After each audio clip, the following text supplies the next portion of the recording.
Well, as we get started, let me cover just a little bit of administrative things. If you need to use the restroom, there's restrooms in each of the houses. There's a public one on each of the main floors. And then in these houses, they are additional ones on the upstairs as well. We're going to spend a little time with some welcoming comments from various dignitaries and people who've contributed and been an advocate for the village. And so we'll hear from them.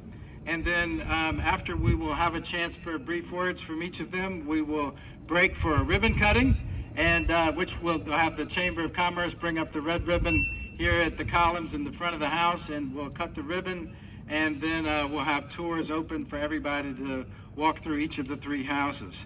We have already started taking residents, and so in this house we have several doors that have a yellow sign that says it's an occupied room, please do not enter. So we ask that you respect the privacy of those residents who are already here with us.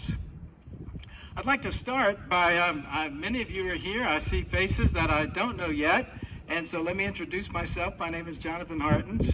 And it's a real privilege to be with you today. I am the program director for Semper Libri, and we have several of our board members who are here with us today. Neil McLaughlin, who's been on parking patrol, is our chairman, and then we have several others of our board members. They're most in black, so if you see them, you can ask them questions, and they'll be spaced out around the houses, and will introduce themselves to you at that time. So many of you don't know about Semper Libri. It was founded in 2018, and some of you may recognize the phrase. It comes from our state motto, Montani Semper Libri, which means always free. Semper Libri was established to provide critical transitional resources for individuals in early recovery from substance use disorders. As we recognize that recovery extends way beyond treatment and support groups like 12-step groups, Semper Libri focuses on the practical aspects of day-to-day lives. The village that you see here is a comprehensive approach that includes transportation assistance, and we provide transportation for people to work every day.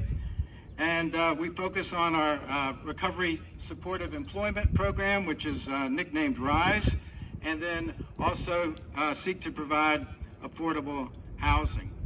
Our recovery residences here are staffed with house managers who live here on site and are also in recovery and have walked the path of recovery themselves so that they can offer guidance and empathy to those who are just beginning their journey. The village that you see embodies Semper Libri's mission. This covenant-based neighborhood will eventually include 200 affordable housing units designed specifically for individuals in recovery. What you see today is the completion of phase 1 out of 4. And in phase 1, we provide 3 large recovery residences that, when they're all full, will accommodate 54 individuals. Phase 2 of the village, which will extend straight past the dumpsters, the road will go on forward, and we'll have 2 large apartment complexes there with 1 and 2 bedroom apartments. So that as people progress and they mature in their recovery, they can move into their own single apartment, or if they have a loved one, they might qualify for a 2-bedroom apartment as well. Then in phase 3 and 4, which will be closer to the Route 9 4-lane, and our property does go all the way to the bike path, our intention is to build 48 3-bedroom townhomes in which people could then reconcile with their families, bring children out of foster care, and have reunion there, and with the idea that they could live there indefinitely if they so wish, with the hope that they would then mentor the people who are just coming into the recovery residences here. The aim of the village is to foster a sense of belonging and mutual support, where the shared value of community is recovery. At the heart of this initiative is the understanding that home is more than a physical place. It's a community where individuals feel valued and supported. One of my sons was in the Marine Corps and was sent into hostile territory where he remained for an extended period of time. And when he returned and told us what it was like for him, I asked him, what sustained his resilience during some of the adversity that he went to. And he said to me, "Dad, I always knew I had a home I could return to." And like so many in recovery, belonging creates resilience. Belonging can be the difference between relapse and resilience. By creating a neighborhood centered on shared values and mutual support, the Recovery Village offers residents not just a place to live, but a place to belong. And lastly, the village is a testament to the power of the community in the healing journey. What makes this project special is not just what it provides, but what it represents and who it represents.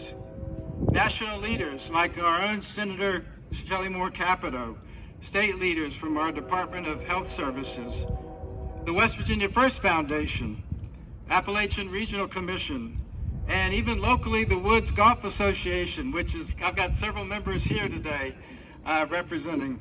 And we're so thankful for all these various members who've come together, businesses as well. Many of them are represented in your bulletin there who've been significant contributors to this project. The village has been a community effort, and as a result, the community will benefit. Employers will have members who are workforce ready with reliable transportation. The state will have reduced healthcare costs and members paying taxes again. And resident members will be contributing back to their families, and families will be made strong again. So we're very excited about the village, and I want to thank you for attending today, and we look forward to being of service.